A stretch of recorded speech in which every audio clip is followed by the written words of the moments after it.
up, guys? Welcome to a new segment on the Unfazed Media channel called Walk and Talk. Walk and Talk. I'm just kidding, it's probably not going to be a segment. That'd be stupid. I want to first preface this little video by saying I've tried really hard to refrain from these sorts of videos, this format of video where it's just a guy sitting here complaining, being dissatisfied, because I prefer that I output actual work, like creative pieces of art, things of value, rather than just spouting my ungrounded, you know, spur of the moment opinions. But I can't deny that those sorts of videos get lots of views. I don't know, people like stirring the pot. I don't know, I guess when they find someone that they vibe with, that they share a lot of similar opinions with, and they like to go to that person to, you know, hear more of them and let them speak for them. So what I wanted to talk about today is, you know, again, I try not to do this kind of video, but this has been a consistent, huge fucking problem. And I thought, for a few months a while back, I thought it was dying down, or at least I had hoped it was dying down, but now I can see that cancel culture is just as fucking strong as it ever was. Discussion, dialogue, the exchange of ideas is the best way forward just for any group of people, for any two people, for any entire civilization. You need to openly discuss ideas in a diplomatic, civilized way. Cancel culture is the antithesis of that. It's really sad to see that it's so prevalent. I'm on Twitter a lot, which I generally like, but Twitter is a cesspool for cancel culture. Today, I saw some tweet that went viral about Kristen Bell, that actress. I don't know, she made a children's book about someone who is purple, and they went out into the world trying to find other purple people or something. And I guess the moral was that maybe she should not worry about finding purple people, but find differences instead, other sorts of people. I think that was it. And I guess that was, I don't know, somehow considered racist. But anyway, the content is fairly irrelevant because what she was doing was benign. It wasn't really affecting anyone at all. The tweet was like 3 screenshots of things that she had tweeted that I guess were problematic. And so it said, the caption was 3 strikes, you're out. And before that, there was a tweet, or not a tweet, it was a whole fucking thing. It was this thing about J.K. Rowling, and her comment. There was some article where this guy referred to people who menstruate as people who menstruate, and J.K. Rowling said, why don't you just say women? And of course, people went up in arms because I was excluding transgender people. I give her props for this. Instead of just immediately folding on her position and apologizing, she wrote this very lengthy essay trying to explain her position. And I briefly scanned through it. I'll have to, if I want to really like understand what she's trying to say, I'd have to reread it again more carefully. But she was being very careful with her wording, very, very kind and very sensitive. And people just kept shitting on her for it. If you're not confident enough to give a rebuttal, then you shouldn't be outright saying that this person should be canceled and shouldn't speak. Everyone's like, oh, you should just shut up. Just shut up, JK. Real good way to fucking move things forward. People don't realize how significant a concept transgenders are in the context of them being like assimilated into regular society. And there's this big sort of societal rule that if it's not even if it's directly affecting you, but if you are not one of those people, then you shouldn't be saying anything about it. That's completely ridiculous. That's completely fucking ridiculous. We should still be able to kind of think things through on our own terms. You can't just accept things blindly without fucking thinking about them. I'm fine with transgender people, but I think she's trying to make a point for herself and for her identity. I think the concept of identity in general is it's changed, and the barriers of it are altered when we accept this idea of being transgender into society, which again is fine, but it's still a very, very new idea, a very different idea. And of course I know there's gonna be people who are like, no, it's an ancient idea, other cultures. Okay, but for in the context of our society, it's a new idea, so stop trying to be a fucking smart aleck. It's not gonna be at a stable place unless there is a push and pull of conversation about it. The other thing is the direct attack at celebrities specifically. If you think that a celebrity is going to have an instantly more pressurized obligation to basically agree with everything that you think, then you're like admitting that they're better than you. And if you say, no, I don't think they're better than me, I just know they have a bigger voice, then who in the world is making their, some of their most important philosophical decisions about their reality based on what fucking Kristen Bell or J.K. Rowling has to say? Those people are dumb as fuck. That's on them. That's their fault. Celebrities are people too. They're not fucking floating above us. They can say whatever they want, as any person should be able to say. The deciding factor, whether someone can say something or not, or whether someone should be agreed with or not, has gone from it being something that they, an idea or a thought that they have arrived at logically, to they have some personal attachment to whatever the subject is. Such as, J.K. Rowling can't say anything because she's not transgender and she doesn't understand what she's talking about.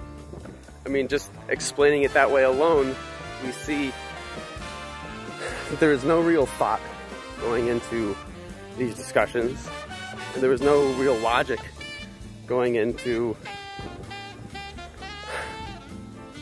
the way people think about things, that people think about ideas, and the way people think that something should be accepted or not, and what deems whether or not they agree with something or not. I get it when people say, I've tried reasoning with this person. You can only go so far until you realize there's just there's no point. There's no arguing with them because they can't see or comprehend what it is you're giving to them. I understand that. But that being said, the act and the mindset of canceling someone shows me that you are immediately not even giving them the light of day. You're not giving them a chance to speak their mind or defend their position as sensitively, as civilized as they may be doing it or not. You're just immediately cutting them off, not allowing an exchange of ideas. You're not only showing, again, that you don't have the ability to defend your position, but you're making yourself that person who you say, oh, they cannot be reasoned with. It's a glaring and really frustrating double standard when you try your best to engage in a discussion and have the other side see your point, only to give up when you see that there's no hope of that. And then you go around and you immediately don't give someone else the chance to show their point. in the form of just canceling them right off the fucking bat. That's incredibly hypocritical.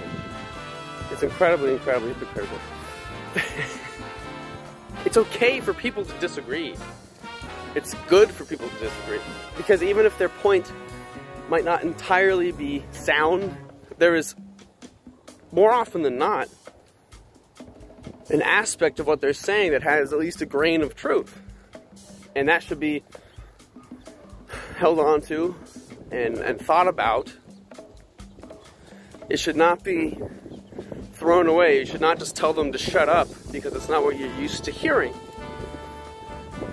And obviously the other thing, the other big argument against people being able to speak their mind is that, you know, a lot of the things people say may be offensive. And while in certain circumstances that may be true, if someone is saying something just for the sake of putting someone down, then that's going to help nothing. But if at any point someone is telling you what they genuinely believe, and you recoil and you say, "Oh, how could you ever say that? How could you say that?" You don't give them the time of day to work through their thought that might be different than yours. If you're so fucking sensitive that you can't accept that and work through it, then you need to fucking grow up here, man. You really need to. It's okay to be offended. It's good to be offended, because most of the time that reaction was only as strong as it was because there was some truth to what the other person was saying. There is hate. There is real hate, senseless hate with nothing behind it, and that can hurt a hell of a lot. But I think we need to admit what can also hurt, and what we can be offended by, is realizing that something we're saying is wrong. And maybe that's why we get defensive, and that's why we get angry. So you really need to be aware of how you react to these things. And canceling someone is, first of all, it should be a last resort. Second of all, I really don't fucking think it does anything. You think Kristen Bell's gonna stop making movies because someone tweeted about some fucking children's book they made that they didn't agree with? You think J.K. Rowling's gonna stop writing and fucking selling out theaters and making blockbuster films because she just spoke her mind about transgender people that maybe not everyone will agree with? Again, it's still a fucking new... The transgender thing started like 5 years ago. It's still a fresh idea. I know for younger people that might seem like a long time, but it's a big thing, and it can't. It's way worse if it just sits there in our society and no one's allowed to like touch it or say anything about it, than if people are allowed to discuss their genuine thoughts and feelings and maybe, qualms with this entirely new thing that is suddenly a big part of our society. And the fact that cancel culture is still so prevalent, it's a testament to how ungrounded a lot of these like mass ideologies and like pop philosophies are. I just encourage you all to engage in discussion, even if it gets a little heated. That's fucking okay. That's okay. That means you're making ground. I know in music, whenever I'm working on a really difficult piece of like piano music, piano repertoire, whenever I get to the point where I'm most frustrated and I bang on the keys and I walk away, that's when I know I'm close to figuring it out. That goes for ideas too. Most of the time. If you feel offended, if you feel angry, if you feel confused, that means the gears are turning. So please try to engage in discussion. Learn to, sit with your anger. and deal with your anger. Don't like immediately retract yourself if you start to get angry, because again, getting a little disgruntled is fucking okay, and that means you are really having a good conversation. I think in the long run, we'll all feel a lot better if we allow ourselves to speak openly about things. Again, not hatefully about things, but genuinely openly about our true thoughts and feelings on things, rather than just fucking canceling someone. That's so stupid. There's not a sliver of fucking thought or real nobility behind fucking canceling someone. The people who do it are the people who have nothing else to do. The people who have time to nitpick. They're the fucking bullies. They're the bullies, man. Bullies are always the kids that, like, you know, they look at someone, if they don't see what they like, they like tell everyone about it, they exploit them. That's exactly what these people are doing. Literally all I'm saying is maybe you should open your mind and figure shit out before you try to fucking banish someone to Hades. No one wants to think anymore. No one wants to really give a shit. They just want to be comfortable. They want to be safe. It's sad, dude. It's really sad shit.